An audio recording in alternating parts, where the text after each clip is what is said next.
शायद आगे आने वाले समय में एक परंपरा बनेगी जिसमें एक ऐसे विषय को लेके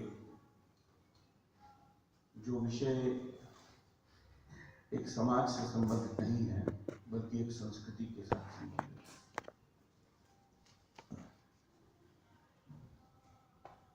रूटलेसनेस एलिनेशन करती है। जब एलिनेशन होती है तो एंकर नहीं होता। आपका ठिकाना कहाँ पे ये नहीं होता। वो विषय क्या है इसकी समझ खत्म हो जाती है। और जब विषय के बारे में समझ खत्म हो जाए तो समाधान की तो कोई बात नहीं।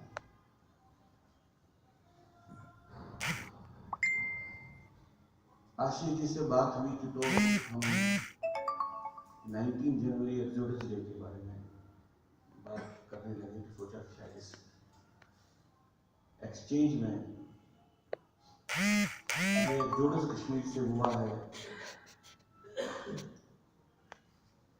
इसको एक डिफरेंट तरीके से इसको समझने की कोशिश करें। किसी समस्या को समाज के अंदर से समझने की एक प्रक्रिया होती है और एक बिगर कॉन्वास में देखने की एक अलग प्रक्रिया होती है।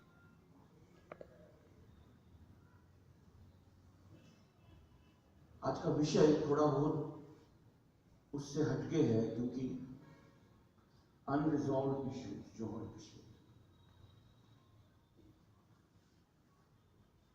मैं 3-4 बिंदुओं में इस पर बात करके आप लोगों को जरा अपने भाषण से तंग नहीं करूंगा। अनरिजॉल्व इश्यूज जब हम कहते हैं तो इसका मतलब है कि कुछ रिजॉल्व हुआ था और कुछ रिजॉल्व नहीं हुआ था। जैसे 47 में ये रिजॉल्व हुआ मुसलमानों के लिए, भारत के मुसलमानों के लिए एक अलग देश बने।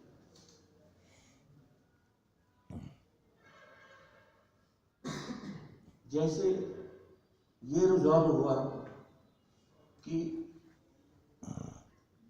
भारत देश जो बचा हुआ भारत देश पाकिस्तान बनने के बाद ये बराबरी के आधार पर, राइट टू इक्वलिटी के आधार पर एक राष्ट्र बनेगा। और ये भी तय हुआ था कि ये देश है ये एक इंडिविजिबल यूनिटी है, एक राष्ट्र है। और जो राष्ट्र है इसलिए नहीं है कि हमारा संविधान उसमें बना है, और ये राष्ट्र इसलिए नहीं है क्योंकि मुसलमानों और हिंदुओं के बीच में कोई फैसला हुआ था, वो अलग राष्ट्र बन गए और उसके कारण हम अलग राष्ट्र बन गए। और जब ये कहा गया कि इंडिविजिबल नेशन है तो भारत का पार्लियामेंट, भारत का कानून अगर ये भी कहे कि ये डिविजिबल है तब भी ये इंडिविजिबल ही रहेगा। ये चीज रिजॉल्व हुई।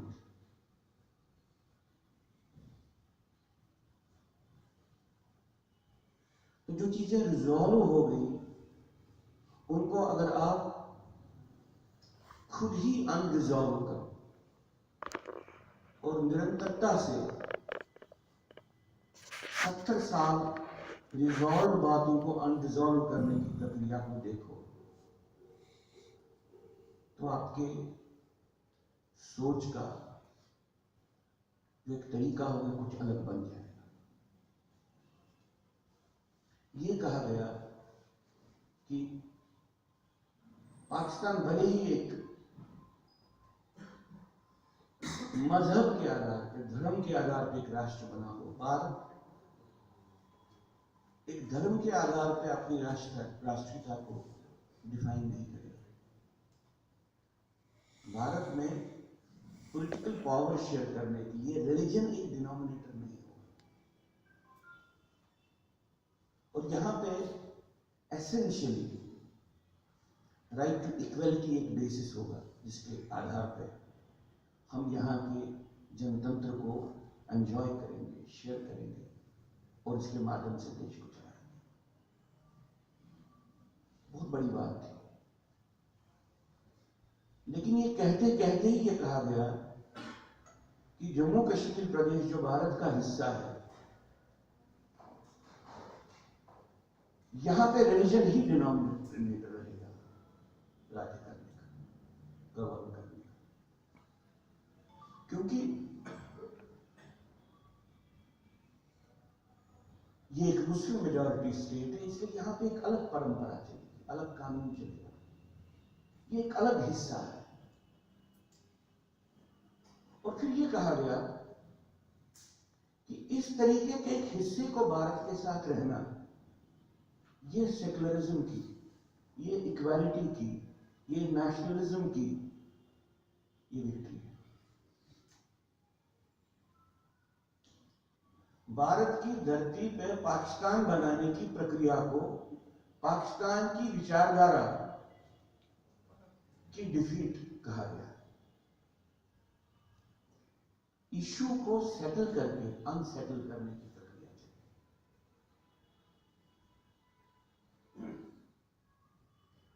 कहा राइट टू इक्वालिटी के आधार पर चलेगा, कहा नहीं रिजर्वेशन भी रखेंगे, इक्वालिटी की प्रोसेस को रिवर्स करने की प्रोसेस है।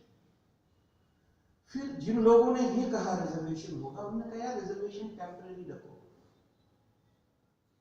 ये इकोनॉमिक आधार पर, और जो लोग उस रेखा के आगे जाएंगे उनके लिए नहीं रखो। अंबेडकर ने खुद कहा, डंकी की चोट कहा नहीं, ये परमानेंट है।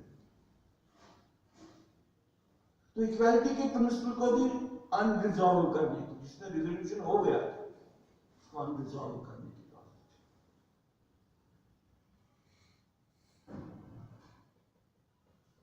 तो हम बेसिकली एक निरंतरता देखते हैं उस अभियान की, जहां पे रिजॉल्व बातों को अनरिजॉल्व किया जाता है, निरंतरता के साथ, रिलेंटलेसली। बहुत से लोगों ने कहा कि पाकिस्तान का बनना एक पान इस्लामिक इन्वेजन का एक स्प्रिंग बोर्ड हो। पहली बार भारत के भूगोल पे और भारत की सांस्कृतिक धरोहर के जो दायरा है उस पे आप एक परमानेंट फुटहोल्ड बनाओगे इस्लामिक एक्सपेंशन का।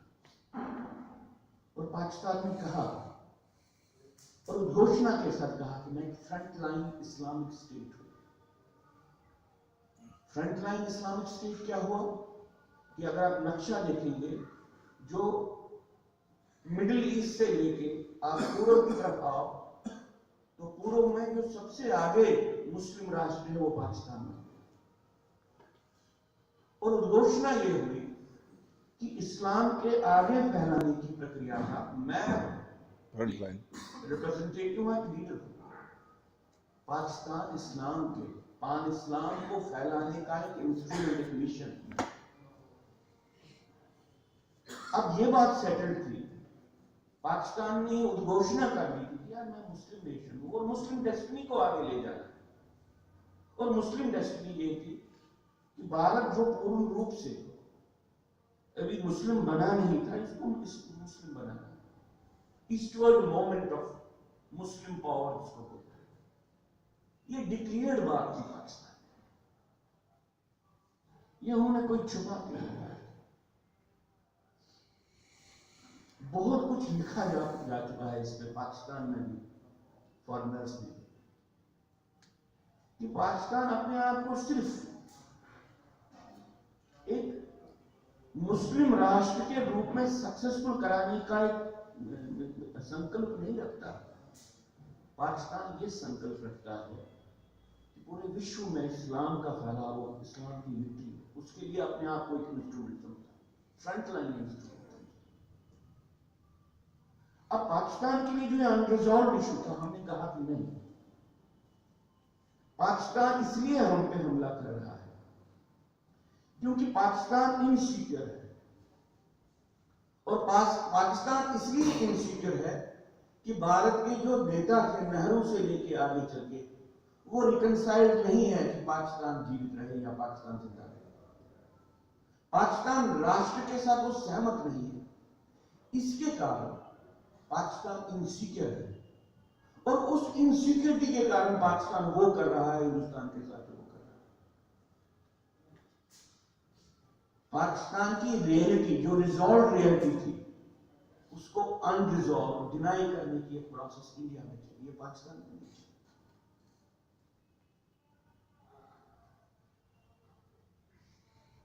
तो हम एक ऐसे सिलसिले में फंसे जहां पे हमको हर एक चीज जो तय थी उसको,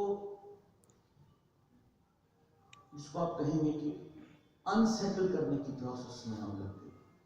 और जब एक देश ही एक अनसेटलमेंट की प्रोसेस में लगे तो वो कैसे हो जाएगा? जब ये देश की युवा एलिनेटेड हो अपनी धरोहर से, अपनी पहचान से, इश्यूज क्या हो उससे एलिनेटेड हो। जिस देश में एब्डिकेशन को स्ट्रेटजी कहा जाए और जिस देश में पेट्रियाटिज्म को डिनाउंस किया जाए, एक ऐसी प्रक्रिया एलिनेशन की। और एलिनेशन की प्रक्रिया तभी सक्सेसफुल होती है जब आप अपने आप से ही घृणा करो, और अपने आप से आप घृणा तब करते हो जब आप इतिहास से कट जाते हो, अपनी फोक ट्रेडिशन से कट जाते हो, अपनी पहचान से कट जाते हो। तो बहुत बार आपको राष्ट्रीय स्तर पर ऐसे बहुत नेता मिलेंगे जो अपनी पहचान से कटे हुए लोग, और जब अपनी पहचान से कटे करते हैं वो सेल्फ ब्लेम में लग जाते हैं, सेल्फ नेगेशन में लग जाते हैं। मैं आपको एक मजेदार बात बताऊं। 1991 में 92 में यहाँ पे सुरेंद्र जी मेरे मित्र, ये हम सब लोग इकट्ठे काम किया और आगे भी काम करते रहेंगे। बीच में एक छोटा सा पीरियड आया था जहां पे शायद संपर्क टूट गया था, लेकिन एक रिलेंटलेस एफर्ट कि अपने अपने दायरे में हम लोग एक काम करना है, डिफिकल्टीज के बावजूद ये प्रक्रिया चल रही है। हमको एहसास है कि भाजपा में रह के सुरेंद्र जी क्या काम कर रहे हैं, और इनको भी एहसास है कि मेन स्ट्रीम पॉलिटिक्स से बाहर रह के हम क्या कर रहे हैं, किन मुश्किलों में कर रहे हैं, किन हालात में कर रहे हैं। तो ये बात है, ये अपने आप में एक बहुत बड़ी बात है, और यही एक आगे आने वाले समय में एक बहुत बड़ा फोर्स मल्टीप्लायर बन सकता है।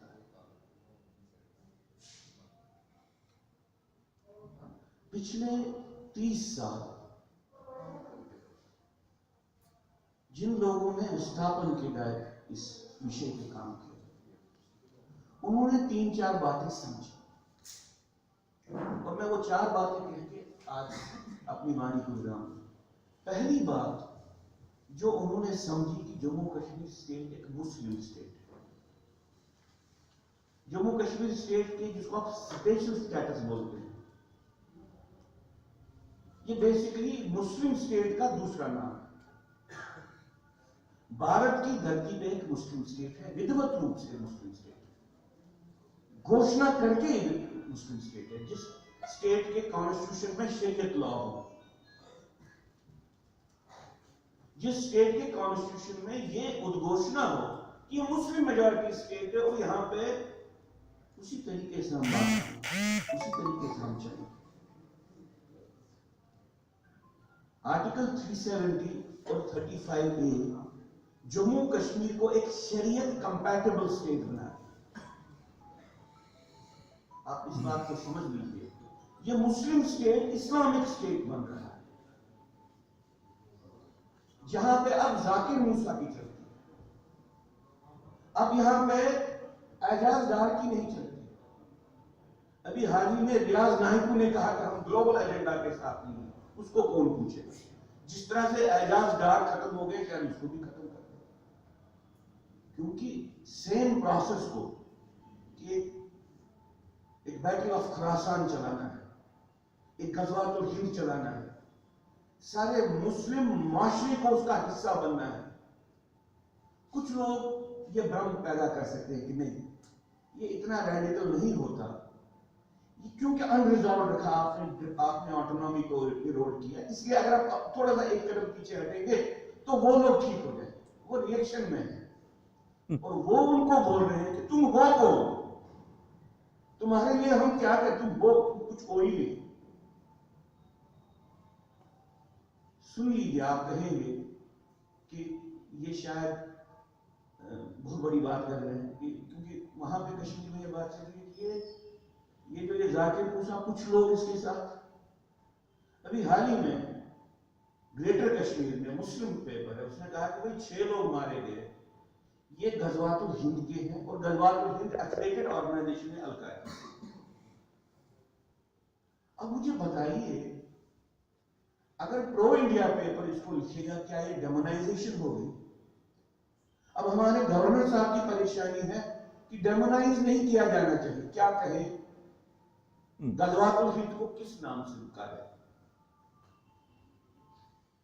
अब ये बात सोच लीजिए कि जो भी टोटलिटेरियन लड़ाइयां होती हैं, फैसिस्ट लड़ाइयां होती हैं, वो माइंड स्पेस पे होती है। बंदूक उसका एक पेरिफेरल कंपोनेंट होता है, वो आपके नैरेटिव को कैप्चर करती है, वो आपके दिमाग को कैप्चर करती है। कुछ लोगों ने सर्वे किया जर्मनी में सेकेंड वर्ल्ड वॉर के बाद, कितने लोग थे जर्मन जिन्होंने ज्यूस के मारने में सहयोग दिया? कितनी पॉपुलेशन होगी? तो कुछ लोगों ने बोला सब लोग थे ही, कुछ चुप करके साथ थे, कुछ एक्टिवली साथ थे। तो फिर कुछ लोगों ने बोला नहीं 5 मिलियन थे कम से कम। फिर ये बहस चली कि 50 लाख लोग अगर फाइनल सोल्यूशन के साथ, जिसके जिनोसाइड के साथ हैं 50 लाख लोग, तो ये 50 लाख लोग कैसे बने? इनको बनाने की क्या प्रक्रिया कि जो ये समझे कि एक समाज को खत्म ही कर दो, इसको समूलता नष्ट कर दो, गैस चैम्बर में मार दो, जर्मनी से भगा के बॉर्डर पे भेज दो, बंदूकों से भून दो। 50 लाख लोग अगर ये समझे कि समाज को नष्ट करना है, तो उसके पीछे वो सोच क्या होगी, वो प्रक्रिया क्या होगी? और मान लीजिए सेकेंड वर्ल्ड वॉर के बाद ये कहते लोग कि यार इससे जर्मन नाराज होते हैं, इस बात को आप नहीं करो।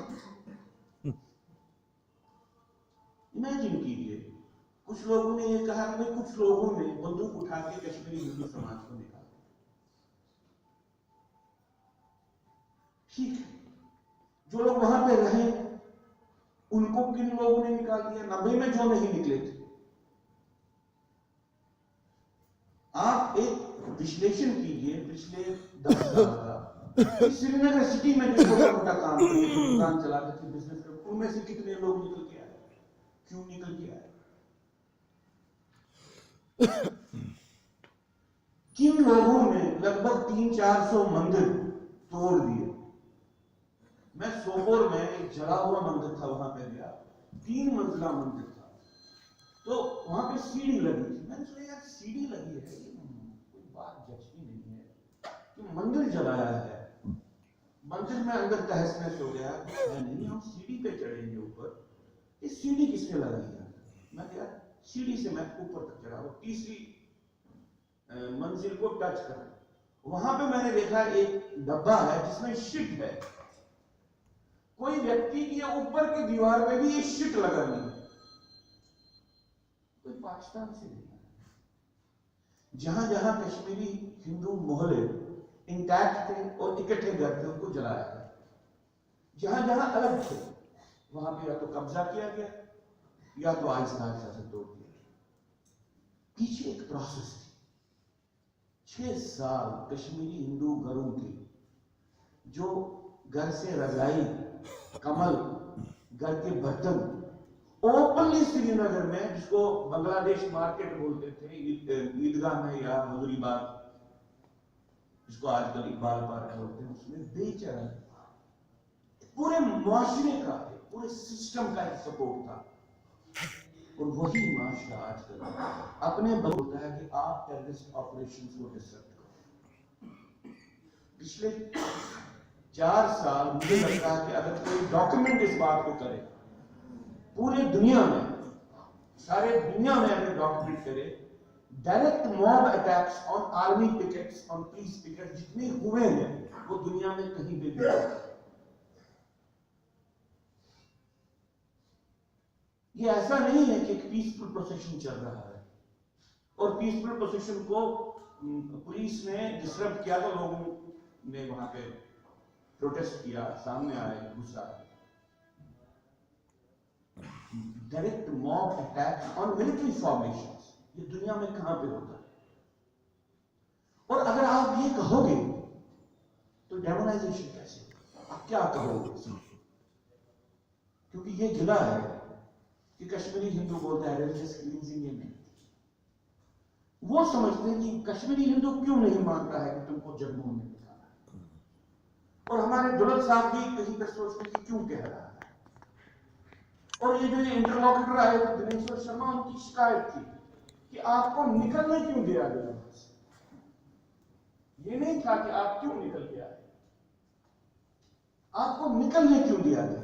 और वो आईबी के डायरेक्टर थे और वो समझते थे कि कश्मीरी हिंदू चंद्रशेखर के टाइम पे वहां से निकल गया।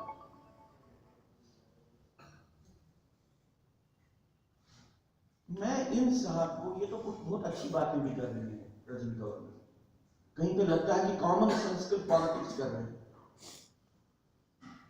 इनको तो मैं, क्योंकि इन पे पहले ही कहा गया है कि आपको कुछ ऐसा नहीं कहना जिससे वो नाराज होंगे, तो आपको बगावत को बगावत नहीं करना कहना है, आपको मुस्लिम कम्युनिज्म को मुस्लिम कम्युनिज्म नहीं कहना है, आपको टेररिस्ट को कहना है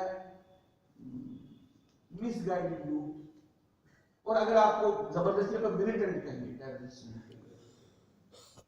कुछ आईएएस ऑफिसर जो इस सिलेक्ट होके आए थे, वो उनको वोरा साहब जब गवर्नर थे तो उन्होंने बुलाया था, तो उनके लिए लंच का उनको थोड़ा बहुत वेलकम करने के लिए गवर्नमेंट ने पहले वहां पे बात की। तो उन्होंने कहा, बाकी ऑफिसर्स भी थे, तो गवर्नर साहब ने इनको कहा कि आप हमारी एक एडमिनिस्ट्रेटिव कमेटी की एक मीटिंग हो रही है, इसको आप देख लीजिए। आप नए ऑफिसर हो, ये देखने के लिए आपको कम से कम एक पहली एक्सपीरियंस हो जाएगी। वहां से वो आईएएस ऑफिसर निकल के बड़े डिमोरलाइज्ड थे, क्योंकि वोरा साहब अपनी एडमिनिस्ट्रेशन को ये इंस्ट्रक्शन दे रहे थे कि स्टोन पेल्टर्स को क्या कहना चाहिए,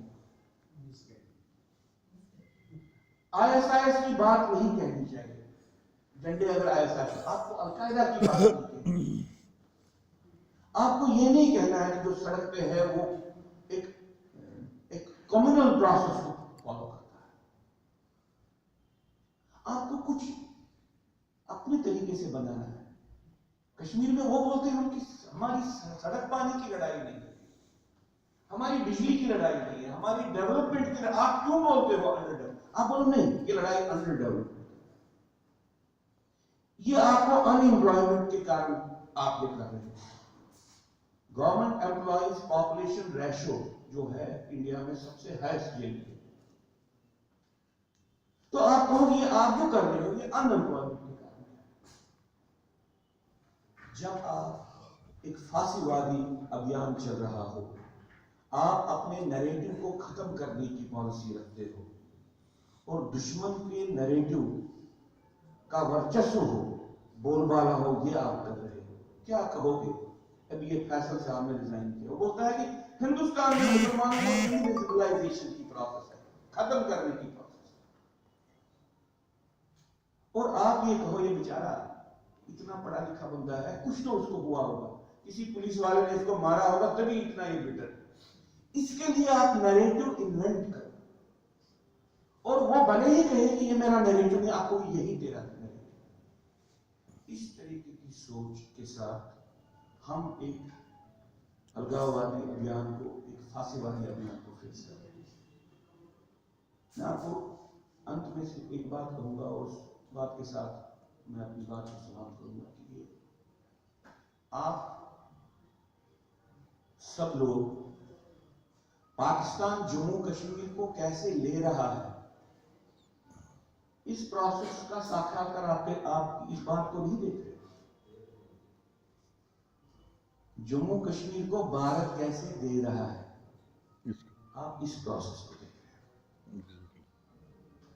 यहां की मूवमेंट, सेपरेटिस्ट मूवमेंट, अगर पाकिस्तान मदद करना बंद भी करे तब भी चलेगी, क्योंकि अंदर से मदद है।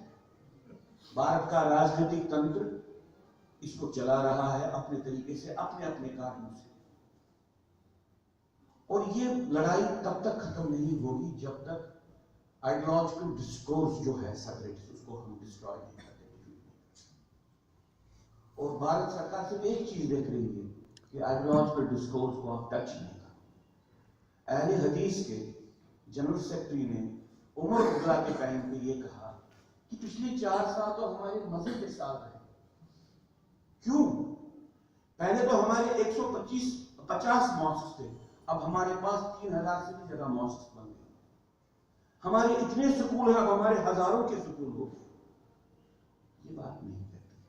आइडियोलॉजिकल लेवल पे आपको कंटेस्टेशन नहीं करना, नहीं तो आप डेमोनाइजेशन करोगे। जम्मू कश्मीर में डेमोनाइजेशन ऑफ इंडिया चल रही है, इसको रोकने का कोई संकल्प नहीं है, कोई प्रकल्प नहीं है। और जो कोई भी व्यक्ति कंटेस्ट करने की कोशिश करता है, भारत सरकार के लिए सबसे बड़ी प्रॉब्लम वही है। इस बात को समझने के अंदर से कुछ चल रहा है। आज के दिन मैं फिर से धन्यवाद देता हूँ वालों को, आपने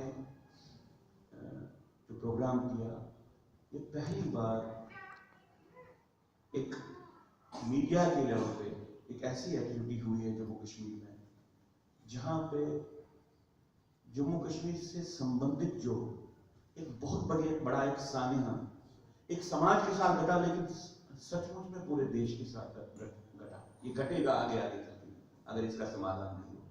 इसको लेके आपने पहल की, ये बहुत बड़ी बात आपने की। हम सब लोगों की तरफ से आपको उसके लिए धन्यवाद। आगे चलके भी आपके साथ एक हमारा इंटरेक्शन बना रहे। तो आज के दिन मैं आप सब लोगों की तरफ से आपको धन्यवाद।